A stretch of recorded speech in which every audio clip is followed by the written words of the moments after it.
Hey everybody, today I'm just going to be doing a quick video comparing this camera on the ZTE Axon 30 Pro, which is a mouthful, with the OnePlus 9 Pro and the iPhone 12 Pro.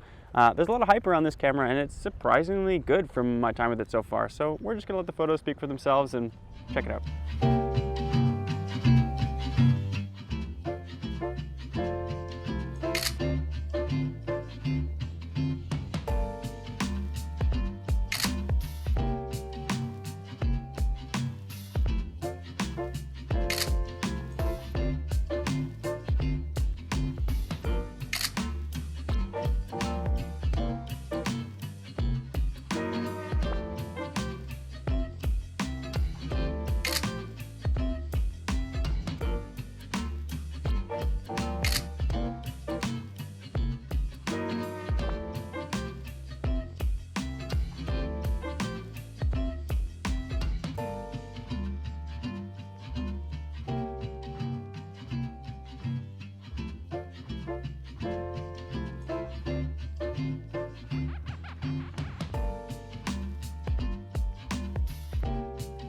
Alright guys, I'm back and it's after work the next day, so I'm just going to go through the photos and you guys can follow along and we'll see who really came out on top. And you know, it's not that surprising, but it's a little surprising, so stick with me.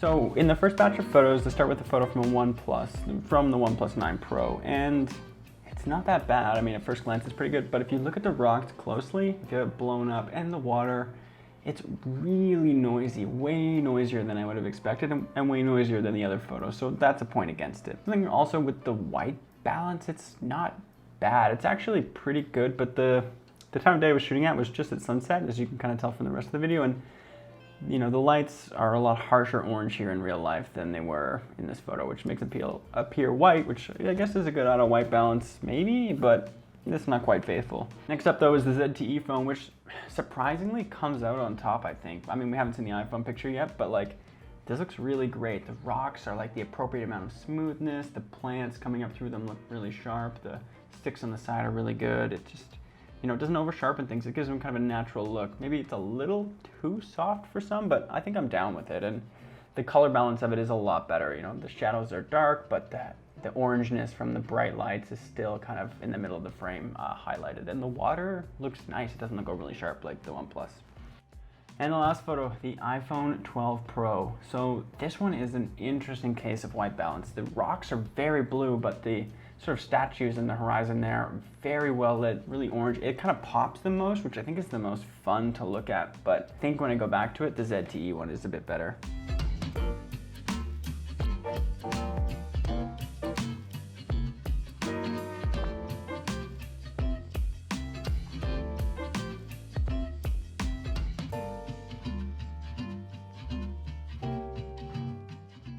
So the next shot, I don't really know if this is trendy anymore, but we'll start with the iPhone. It's just a straight down shot. You know, you get the feet at the bottom, the whatever you're standing on at the rest of the photo. And the one with the iPhone, we'll look at it. It's actually got surprisingly good color representation, and the contrast is really punchy, and the sharpening's not overdone. I think this is the one that most people, when they look at, would like the most. I think just to the human eye, it's got the most pop, which is what you kind of want. It's really punchy. It's bright colors, it's bright contrast. It might not be super natural looking, but it's pretty good, and I'm a big fan of this iPhone one. All right, next up we will do the ZTE, and it is not great. It's really well balanced. There's not, you know, with a lot of these ZTE phone pictures, I think I found this, they're really well balanced, but they're very undersaturated. I think you could fix that in post, but you can't really rate on that scale because you can fix a lot of these issues in post. All right, the OnePlus 9 Pro, this photo is actually awful. I hate it. It's super blue and green. Even like these yellow rocks in front of my left foot are looking like green. The top whole, like top right-hand corner of the photo is also looking very green. Just the reflections on the light, I guess, hitting the rocks is just giving off this like greeny orange glow, and it's terrible looking. I think this is pretty bad showing for OnePlus.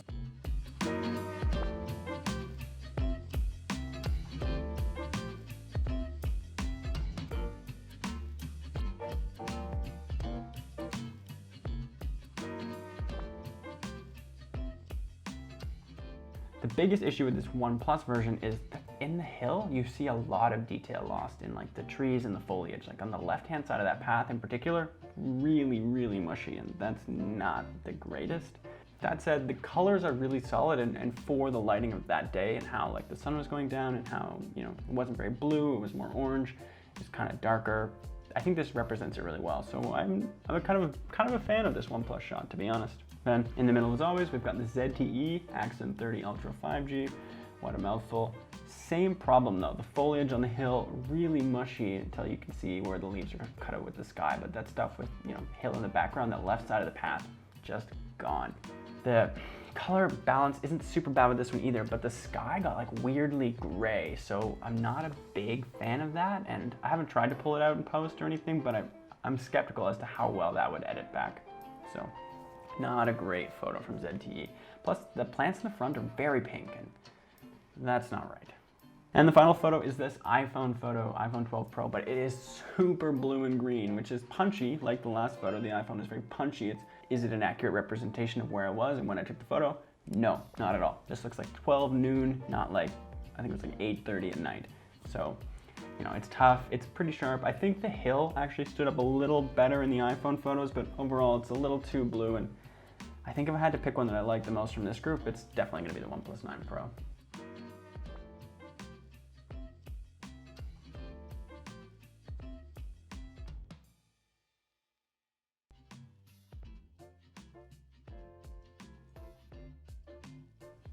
Man, I'm gonna say this every time, but the iPhone has this like punchy look to it that I think is like visually stimulating, but when you sort of dissect this photo, it just falls apart. Like this shoreline is so dark and so black, it looks like this trash bag sitting there. It's not trash bags, it is trash. It is rebar from whatever happened here to make this, you know, beach look so apocalyptic. One thing that I do like is how much color the iPhone got across the sky, and how well defined the skyline is. It's not over sharp, but you can still see some detail in the building, so it's actually pretty impressive.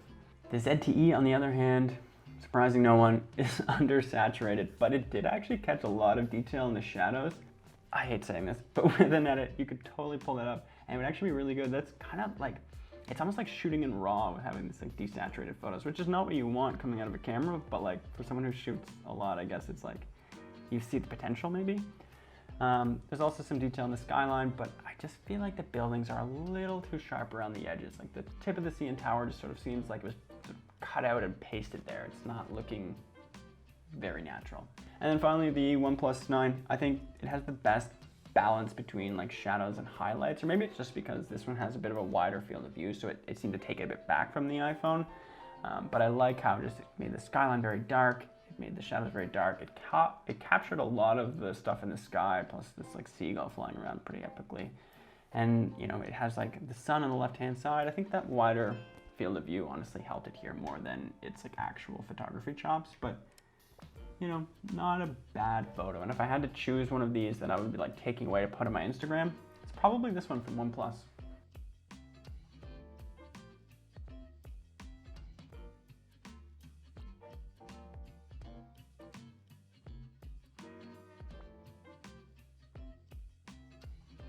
Basically, on the iPhone, face is lit and like textured really well, especially like my facial hair and like eyebrows and stuff. The detail there looks really natural. It's not like over sharpened like you'll see with a couple of these other photos, or mushy. So it's just like really pleasing to look at. It looks really natural. If I was to take a selfie, I think I would want an iPhone in my pocket.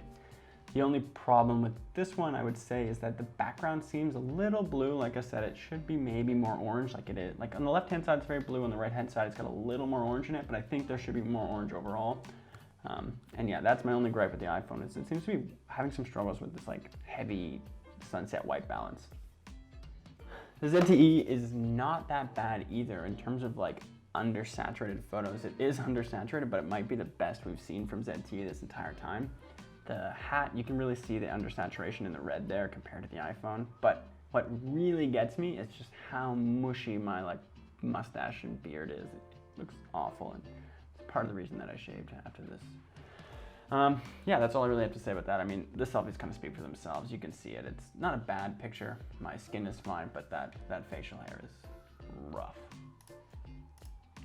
Finally, this is the OnePlus 9 Pro. It is super undersaturated, and my skin looks incredibly waxy. Yeah, it's not, I hate this photo. My beard looks overly sharp this time. It's tough to look at. Like I said, I didn't like to look at myself. This is not helping. The iPhone wins for this round, and that's basically it. That's all I kind of have to say about those photos, but if you like this comparison, make sure to follow mobilesyrup.com anywhere at MobileSyrup for all kinds of crazy tech news. You can follow me online anytime at the BradFad. And yeah, if you're just looking for more cool tech content, keep your eyes on MobileSyrup. Thanks for watching.